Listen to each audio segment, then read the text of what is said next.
People who get into debt or save up, that's what science has to say about them.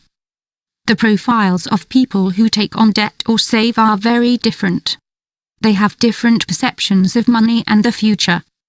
Financial behavior is an issue that has much more to do with psychology than with financial management. Indeed, in any transaction there is not only a practical interest at stake, but also a range of perceptions and attitudes. People who go into debt or save up are an example of this. Two profiles that often do not respond to rational criteria, but to subjective views.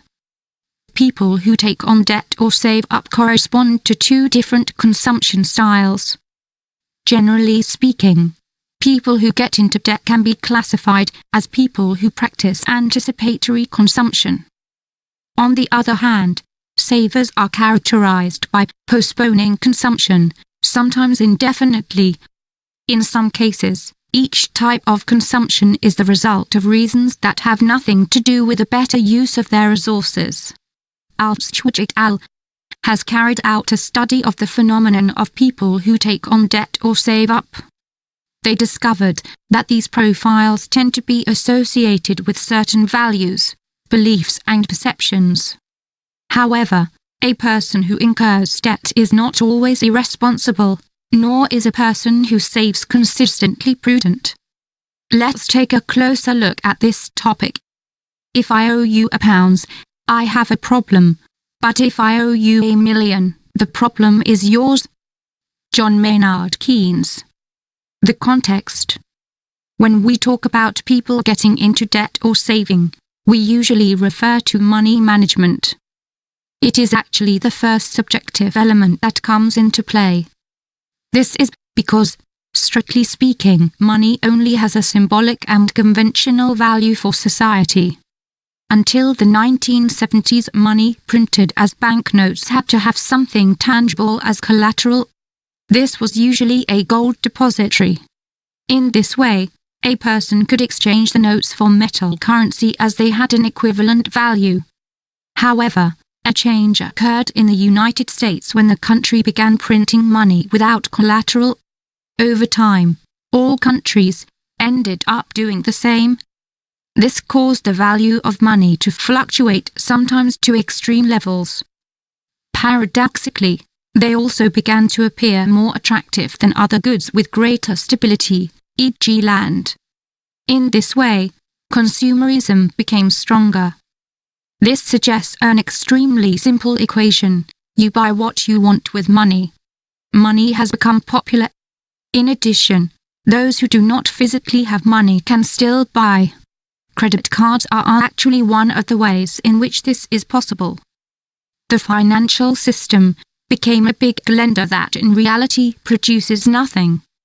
It has money, and it gets money from that money, which is ultimately backed by nothing more than a shared system of symbols and representations. People who get into debt or save up. Generally speaking, and from a financial point of view, debt is acquired only to invest, not to consume. In the same way, savings are made to cover extraordinary or luxury expenses, or for investments. We use the money that does not correspond to either debt or savings. But the people who go into debt or save up in the world today are not the same as they were in the past. Money has actually become a factor with extremely strong psychological compensation. Generally, they are seen as an element that either helps fill the void of unfulfilled desires or helps overcome uncertainty or fear of the future. When you go shopping, you often experience a feeling of having achieved something and being satisfied, with a corresponding release of dopamine and serotonin. This increases when you shop for pleasure. In other words, when you acquire something based on a desire and not a need, at these times your anxiety is released and any feelings sadness are also covered.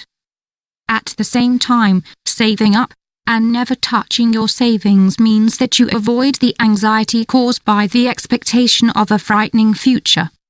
Up to a certain point, this is reasonable, considering that it is natural for human life to move towards a decline. But it ceases to be sensible when, after securing a secure future, you need to keep saving and never spend money. Perception and economics. People who take on debt or save up have psychological profiles that are not always polar opposites. In fact, as you have seen in their extreme forms, they experience the same kinds of anguish. The difference lies in their perception of what effort and compensation mean. People who get into debt value their effort to get money and feel that it deserves compensation through the joy of consuming.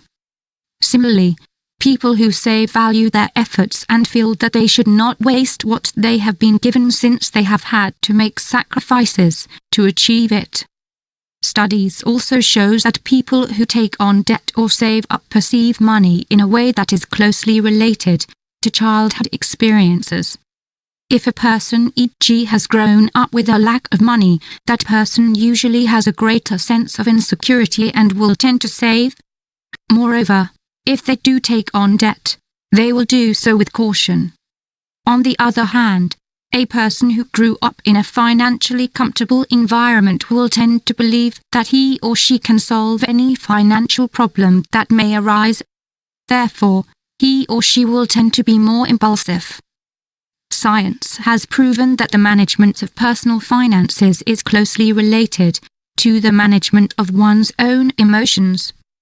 In this respect, as in other areas, there should be room for concern only when behavior tends to move towards one extreme or the other. Indeed, in this area we should not only focus on numbers, but also on attitudes.